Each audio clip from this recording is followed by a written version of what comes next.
Literally yesterday. That was a true artist, a classical pianist first and foremost, a storyteller, a producer, a rapper,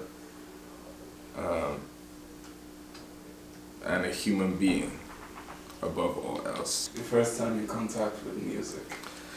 First time I came into contact with music, I feel like it was honestly from the womb. My mom was a piano teacher.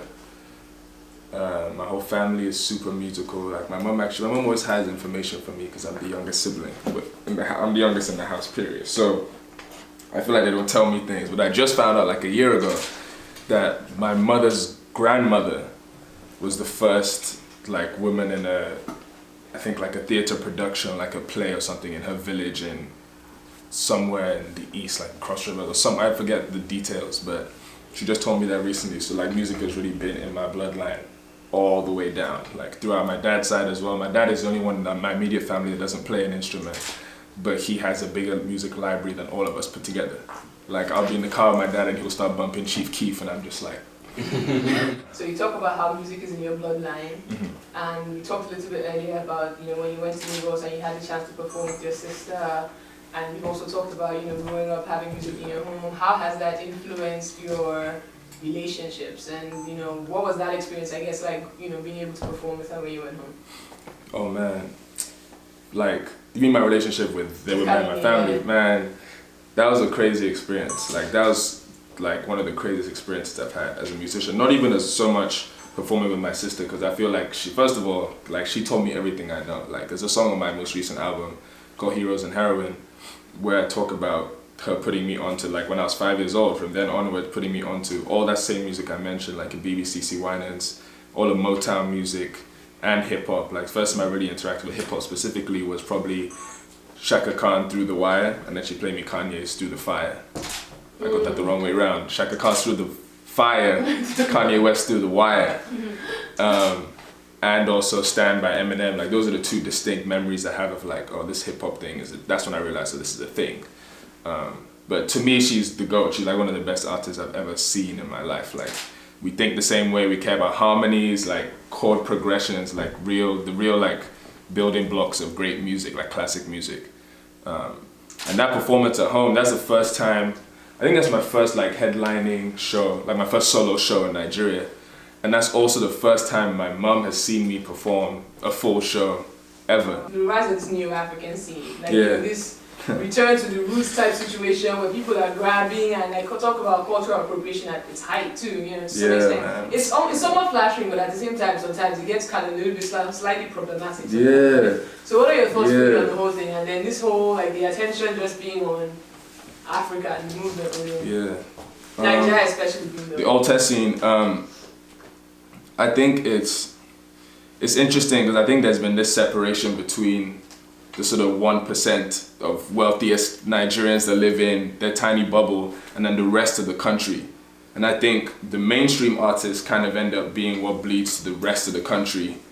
But this Alta scene sort of represents that little bubble to an extent. The people who have had enough contact with the Western world, so to speak, to know about the hair dyeing and the clothing and all that. There's this whole different like bits of the culture that are being tied to the West, and that's kind of where I think the Alta thing is born from, because it's like very Nigerian, like don't get it twisted, but it also has different flavors in it. But I think it's just important, but like relating to setting up an entertainment legal practice thing, I'm worried about is that it's the biggest blessing and the biggest curse, because I think as the mainstream artists like your Davids and Wizkids and Burners, Eazies, etc. blow up more, there's more eyes on us. And there's more eyes on the Alta scene too. And right on time, the Alta scene is bubbling on its own, not even related to that. And now they're kind of connecting, like David's on Odunsi's album and Dio is like, and Burner, cool, like everyone is kind of mixing. So that's a beautiful thing, and I think we're all gonna go together, and the Nigerian music industry is gonna be huge, which it always was meant to be. Like I said, I think we're the ones, I feel like.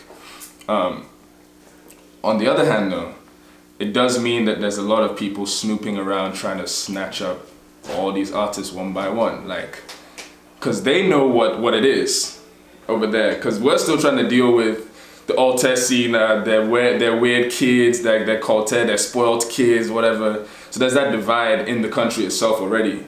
But we're still kind of like patching that up and realizing, yo, we need to go together right now. This is the time for us to go together. And we can really, like, for Wiz to be on one dance and that to trickle all the way to, like, Fall is climbing up the charts in the US right now. Like, it's happening. Burner and Easy are doing Coachella. Like, David is doing Dreamville Fest right now. You know what I'm saying? Like, it's happening right now. We can tether the two and we can all go together.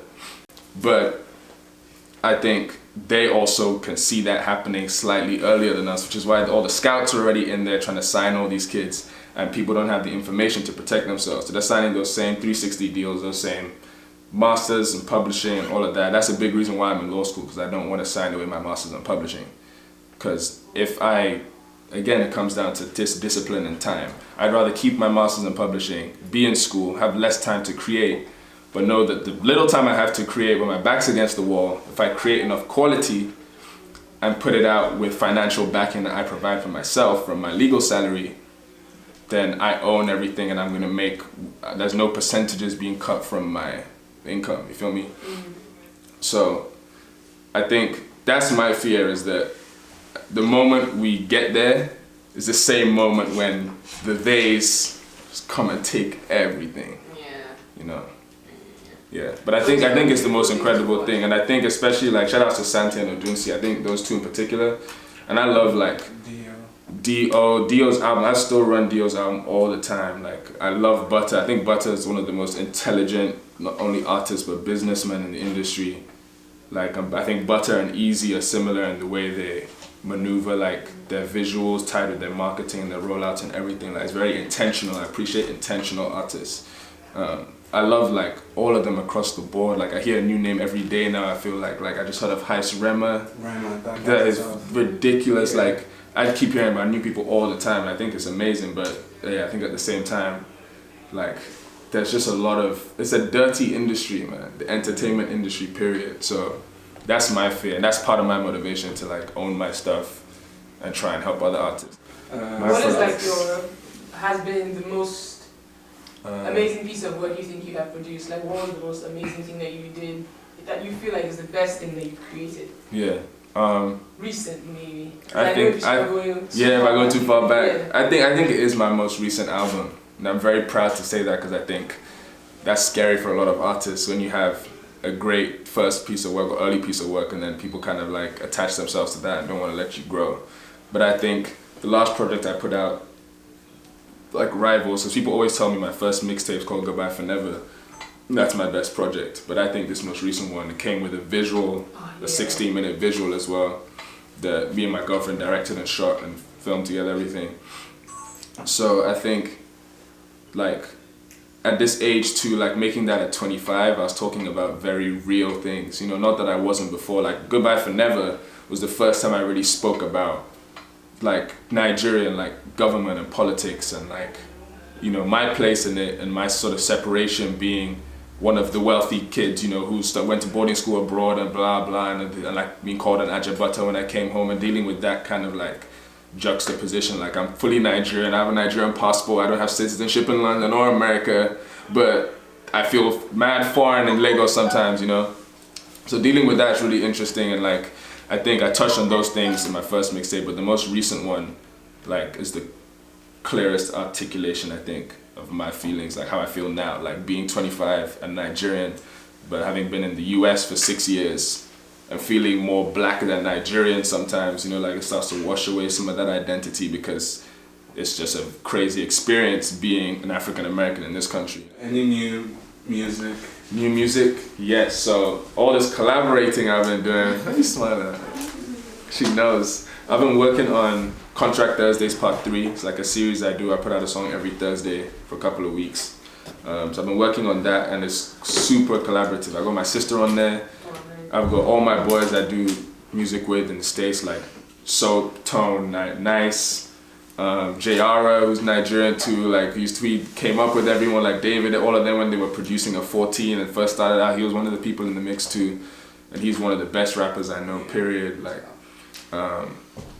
this girl Dina from Nigeria, Dina Ade, she's dope.